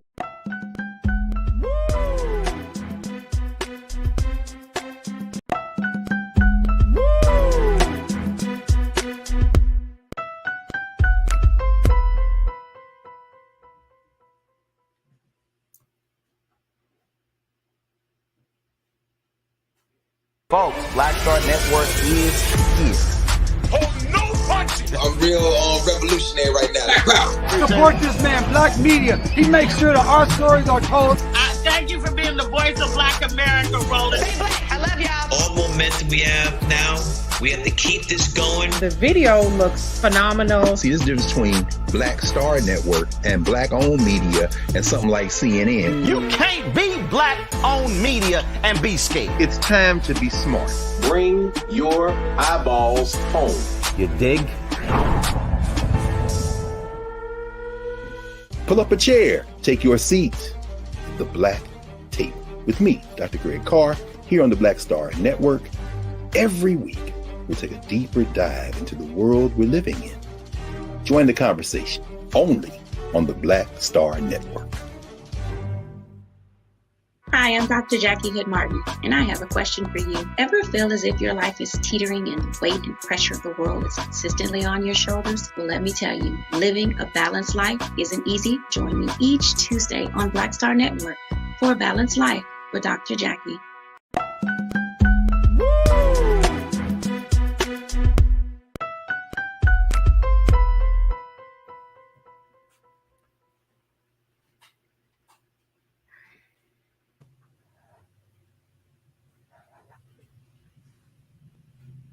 All right, folks, welcome back to the show. For our final conversation is something I know that is certainly near dear to my guest, Brother Michael and Hotep, as we talk about history and teaching history and why the fight against history might be a fight that the state of Florida may not be able to handle. But take a look at, let me just share with you the latest about what Governor Ron DeSantis is doing, his administration is doing to prevent the advanced placement of African-American studies from being taught in Florida schools. Now, this is based off of a memo that he wrote where he found that the information that was shared in these AP African-American studies classroom were not culturally valuable or relevant. Let me share with you. Take a look at this, folks. Then this is coming from the governor himself, and craziness as his administration rejects inclusion of AP African-American study class in Florida high schools. The administration of Republican Governor Ron DeSantis of Florida is blocking a new advanced placement course for high school students on African-American studies. In a January 12th letter to the College Board, the nonprofit organization that oversees AB coursework, the Florida Department of Education's Office of Articulation says the course is inexplicably contrary to Florida law and significantly lacks educational value. Wow. The rejection of an advanced placement African-American studies course follows efforts by DeSantis to overhaul Florida's educational curriculum to limit teaching about critical race theory. Now, in 2021, the state enacted a law that banned teaching the concept, which explores the history of systemic racism in the United States and its continued impacts. The law also banned material from the 1619 Project, a Pulitzer Prize-winning project by the New York Times to reframe American history around the arrival of slave ship on American shores. Last year, DeSantis also signed a bill restricting how schools can talk about race with students. Let me check in with Brother Michael and Hotep. Take a look at this headline here. He's rejecting AP African-American Studies. The fight against history, Brother Michael.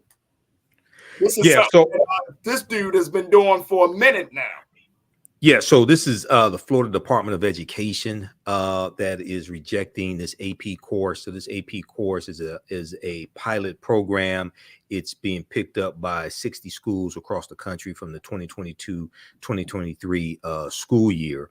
The letter had no name attached to it, so it's not clear if Governor Ron DeSantis wrote the letter, but the letter is coming from the Florida Department of Education. They informed the College Board, and the College Board is the nonprofit organization that administers AP exams, advanced placement exams. The Florida Department of Education said that it would not include this African-American AP course, history course, in the state of California, in the state of Florida's course directory. So they did not state what was objectionable about the content of the AP African American course. Now, in 2021, the state of Florida enacted a law that banned teaching the concept the concept of critical race theory, which explores the history of systemic racism in the United States. and its continued impacts. The law also banned material from the 1619 Project as well.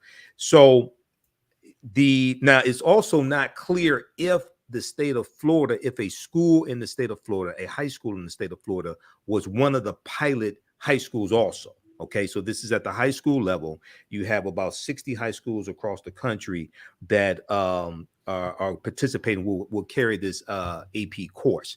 So now we see that there's a renewed attack in the past 2 years, especially going back to 2020 when Trump was in office, and attacking African-American history and rebranding what is called critical race theory. And that stemmed from an executive order from Donald Trump in 2020 that dealt with banning critical race theory being taught to government employees or being used at the government level. Okay, and then in it was about March of 2021, you had a guy named Christopher Rufo. He put out a tweet that talked about how they wanted to rebrand critical race theory, and they wanted it so that anytime somebody hears something crazy in the media about race, they automatically think critical race theory. Right. So what's happened is that you've had the right wing, you've had Republicans, you've had the GOP to rebrand what critical race theory is. Okay, and critical race theory basically is a legal analysis that deals with how it's a legal analysis taught in law school, taught in graduate schools, and a little bit in undergraduate. It deals with how laws and policies in this country, even after the civil rights movement, how African Americans have not been able to make the advances that they should have made, and the lasting impacts of racism in laws. Okay, so it's a legal analysis. It's not taught in K through 12. Okay, critical race theory is not taught in K through 12. Christopher Rufo, RUFO, is a tweet he did March 15th, 2021, and anybody can Google this. And he said the goal is to have the public read something crazy in the newspaper and immediately think critical race theory. We have decodified the term and will recodify it to annex the entire range of cultural constructions that are unpopular with Americans. Now, he's really talking about white Americans, okay? And all this is a backlash also to the Black Lives Matter movement, to the movement that really took hold after George Floyd was killed, things of this nature. All right. So now the problem is, now this is a well-financed campaign to distort what critical race theory is. They are backed by Fox News. They're backed by dark money. And if people just read the article, there was a 16-page expose from NBC News that came out July 15th, 2021, called Critical Race Theory Battle Invade School Boards with Help from Conservative Groups. And it talks about, they identified at the time 165 school-based groups. And what they do is they one of the things they do is they get white conservatives to run for positions on the school board. So then when they gain control of the school boards, then they can attack what they call critical race theory, but really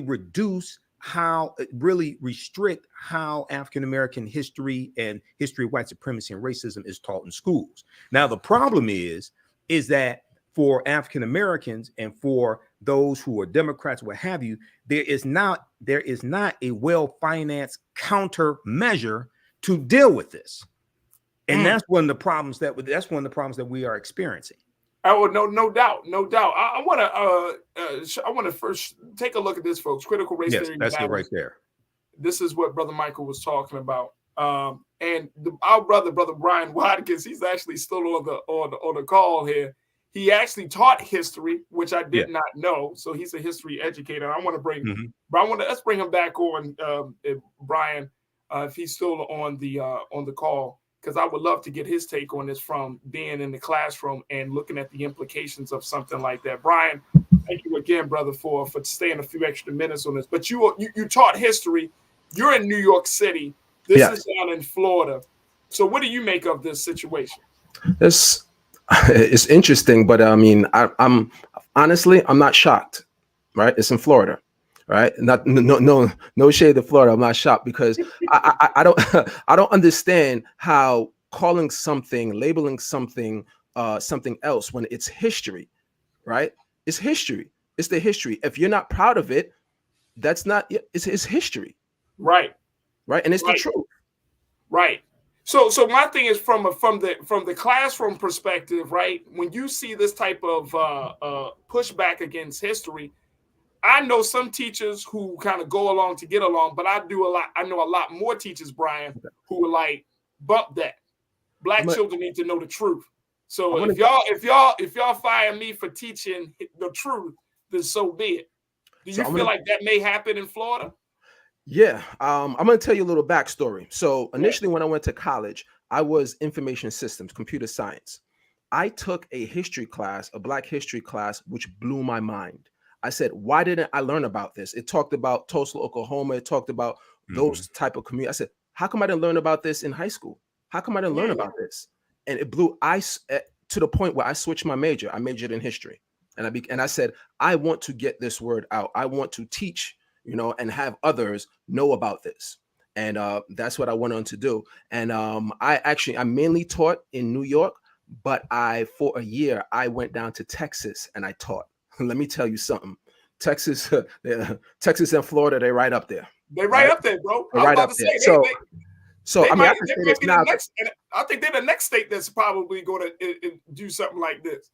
Wouldn't be surprising. I could say this now. So in Texas, of course, they give you the curriculum. They tell you this is what you should teach them this week, that week, this week. So I walked into the classroom and I looked at it and I said, and look at the books, because what a lot of people don't realize too, books are very biased. You have to look to see who wrote the book, right? And one thing I used to teach my students is to be able to disseminate facts from opinions.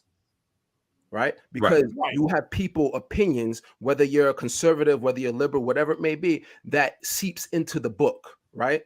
That you could tell where they're leaning. You read the book, you could tell the type of person or, where their values lie by reading their textbook. So I used to say, look at the facts. And when I went into the classroom down in Texas, I said, we're only going to use this for reference. And I tossed the book and I said, I'm going to teach you. And I said, I'm never going to tell you my opinion, no matter what. I'm always going to be devil's advocate towards you because I want you to formulate your own opinion. I'm just going to give you the facts to do so. So, Brother Michael, what is this like for a teacher or an educator like Brian in the state of Florida? Where does this effort put them? Because this puts them in a precarious position.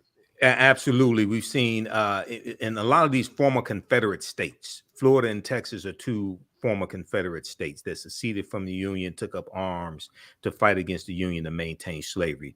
We see it in Oklahoma as well. There have been a number of especially former Confederate states to pass these anti-critical race theory bills, or however they want to frame them or name them. Now, the problem is that when you read them, they're very ambiguous. They're not clearly defined about what is not acceptable. And you have a lot of people saying, a lot of white people passing these laws saying, well, they don't, they're trying to ban things that make children feel bad or cause discomfort or things like this. Okay. Now, they're not banning World War I. They're not banning World War II. They're not banning George Washington, Thomas Jefferson. They're not banning white supremacists or like past presidents, things of this nature. Okay. But when it comes to African-American history, now we see a backlash because it's very hard to keep fooling a people when they know the truth. It's very hard to keep deceiving people when they understand history. And it's important not just for African-American children to understand this history, but for all children to understand this history, regardless of race. This is something Dr. Carter G. Woodson, who created Negro History Week in 1926 and co-founded Association for the Study of Negro Life and History in 1915. This is something he advocated because he had a PhD in American history from Harvard. Okay. And he said that school children across the country needed to learn this history. So once again, this is one of the reasons why I warned people about Governor Ron DeSantis in Florida. And I remember in 2018 when he ran against Andrew Gillum, and some simple Simon ass black people on social media were saying they weren't going to vote for Andrew Gillum because he didn't have a black agenda. And I told them Ron DeSantis has a black agenda. He has an anti-black agenda. And an anti-black agenda is worse than not having a black agenda. I gotta stop you right there. Go ahead. Just for the inches of time, but Brother Brian, we got like 30 seconds. I mean, you know, for our people who are listening and watching this show, as an educator, been in the classroom, what would you encourage for parents and community members to do to resist this type of effort? Let's start teaching our kids. Let's us start teaching them, because this is not for the current students now. This is going for the future generation, because now you don't teach it in the classroom. They grow up, they don't know anything that happened. And now they have a blank slate and they're like, they don't know their history. They did it to us already. Let's not let it continue. Let's teach our kids our history. Brian Watkins checking in once again, giving us his insight and his latest thoughts about the situation down in Florida. Brian, again, brother, thank you so much for all that you do, man. We look forward to reconnecting with you soon. Of course, definitely. Thank you for having me. Absolutely, absolutely. Brother Michael, we got 30 seconds. Go ahead with your, I know you got your programs, right? Yeah, this weekend, Saturday and Sunday for the African History Network, January 21st, January 22nd, 2 p.m. to 4 p.m. We have 2 free class sessions on Saturday, Ancient Kemet, the Moors, and the Ma'afa. Scroll down some. Ancient Kemet, the Moors, and the Ma'afa, Understanding the Transatlantic Slave Trade, what they didn't teach you in school. And then scroll back up to the first class. And then Sunday, 2 p.m. to 4 p.m., from the Civil War to the Civil Rights Movement and Black Power, 1865 to 1968. We'll deal with the Harlem Hellfighters. Scroll back up to the first class. The Harlem Hellfighters will deal with World War I and the Red Summer of 1919, when you had over 25 major race riots in this country. Visit our website, theafricanhistorynetwork.com. You can register for these 2 free class sessions. Absolutely. Brother Michael and Hotep, host of the African History Network podcast show. Thank you so much, Brother Michael. Truly. Thanks, Raji. Absolutely. All right, folks, that's going to do it for us. I thank each and every one of you. I thank my dynamic team. I want to first thank our very special guest, Brian Watkins. I want to thank Dr. Gerald Horn, Brother Michael and Hotep. I want to thank my team, King Keenan, Joel, my control room. And I certainly want to thank each and every one of you for tuning in. Make sure y'all do your due diligence. Go to Black Star Network. If you enjoyed the conversation today, make sure you support us financially. Make sure you support us with sharing the content once we go online and so much more. Just check out the website at blackstarnetwork.com. Again, the website is blackstarnetwork.com. And then follow us on all social media platforms. We're on IG at Black Star Network and on Twitter at Black Star Network as well. And while you're on social media, make sure you hit me up, The Real Faraji on IG, Faraji on Twitter. I love to connect with you as we continue to build out our online culture crew. Folks, that's going to do it for us. Thank you again for tuning in. Stay tuned. Up next is RMU, Roland Martin Unfiltered. As always, never be afraid to challenge what's wrong. Stand for what's right while being yourself in the process. God willing, we'll reconnect with you tomorrow for another exciting edition of The Culture right here on the Black Star Network. Peace.